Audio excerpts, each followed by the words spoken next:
Okay, we're going to take a peek at your virtual lab here, and this is just one of several, but once you figure out how to get in and take a peek at, kind of take a peek around, you can see that almost everything will be identical except for the actual lab itself. So you can take a peek up here.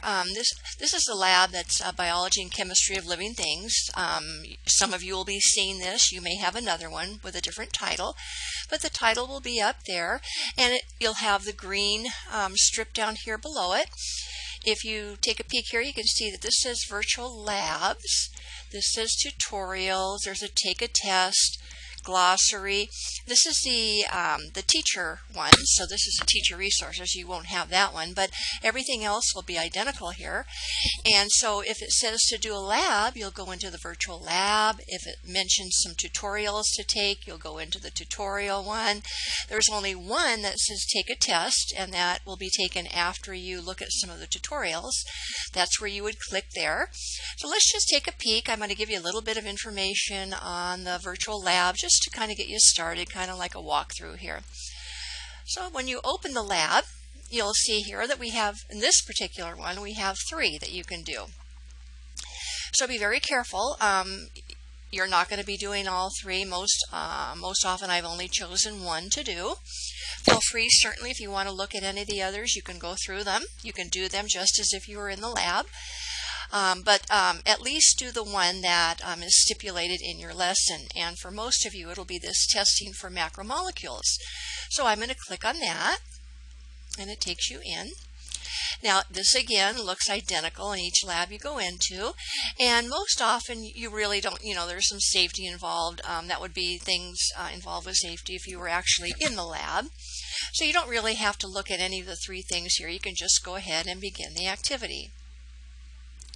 So I'll click on that. Now, you'll notice up here in the right-hand corner there's a little 3-ring notebook. Now that is where you're going to put your data as you as you go through the experiment. You're doing different things, and it says to record something. That's where you would record it. And we can take a peek at it right now. So here's what it looks like here.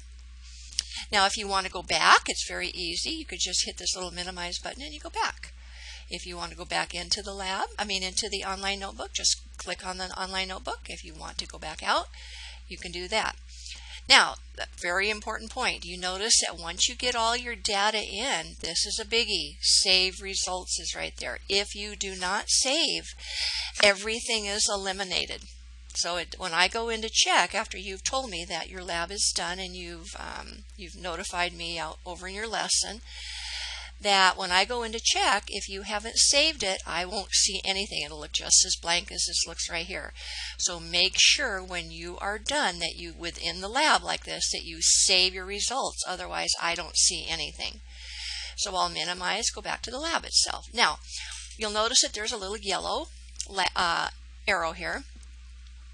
There's some really positive things about this this particular virtual lab. There's one negative thing. I don't like that you can't back up just one slide. Like say I completed everything here and I moved on to the next slide and I'm working, I'm thinking, oh, I think maybe I'd like to go back and take a peek. You can't. One thing that you can do is you can actually restart the entire lab. Not that the labs are very long, so it's not going to be like, you're wasting a lot of time. In fact, a lot of them, when I first got this to kind of play with it a bit, I would actually go through it and then restart the lab, and then I'm much more familiar with it, and it was much easier to make my way through it. So this little yellow button here is to restart the lab. Now another thing, you're going to see there's no other buttons here, but normally there will be one right below. But the only way that it shows up is if you have completed everything on the page. If you have not, that little next button will not pop up, so you have to complete everything on the page. Another positive thing is that you cannot make a mistake. So if you you may enter something wrong in the data, but as far as actually doing the lab itself, you cannot make a mistake, and it will not let you make a mistake. So if there's something that you try to move something or put maybe a chemical into a test tube or something, if you have chosen the wrong one, it won't let you put it in. So that's a positive thing. You can't make a mistake on doing the actual lab. your online notebook, very easy to access. Remember though that the button to go to the next page will not pop up unless everything has been completed on the page. So let's just try a couple things. I won't go through the whole thing, but every lab that you come into will be exactly like this.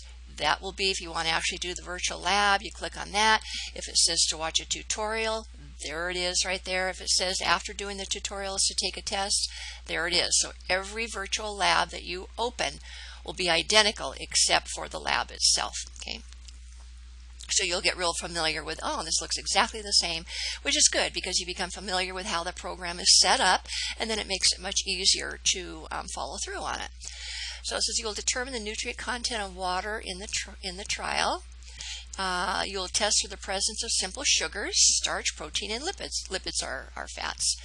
Then you will have the opportunity to select food items from the list and test them for their nutrient content, which again means, remember, the glucose, starch, protein, and fats or lipids.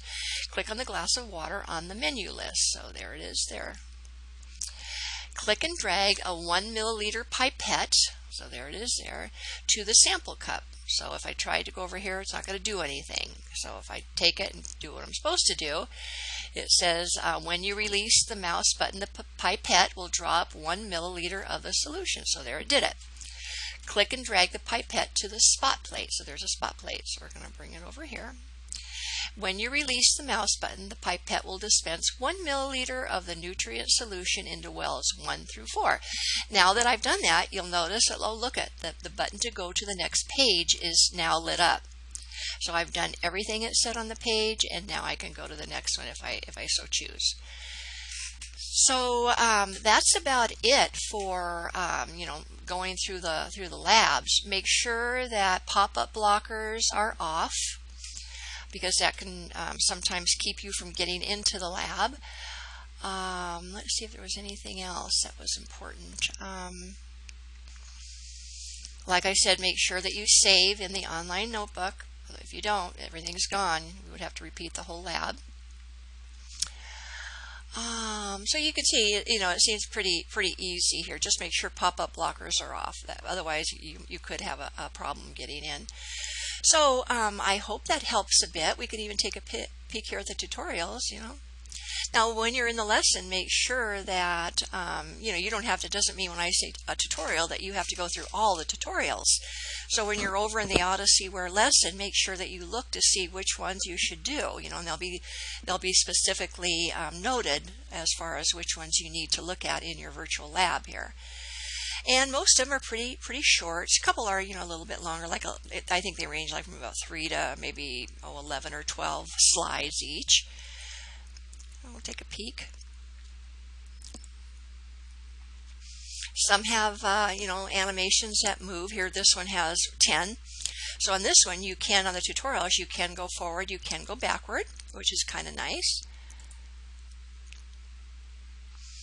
And I think they're pretty simplistically made on the grand scale of things. I mean, there might be a couple that might take a little bit of time to look at, but on the whole, I think they've done a pretty good job on demonstrating the point that they're trying to get across to you. So the take a test, we can just briefly look at.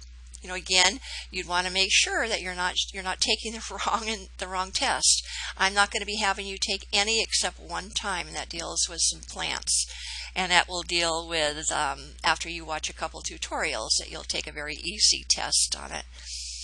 Use a glossary, feel free to do that. And, if you want to go back to the virtual labs, there they are again. So I hope that helps as far as kind of a walkthrough on this. I'll be sending a information sheet out on the labs, and it kind of reiterates the things that I've just spoken about here.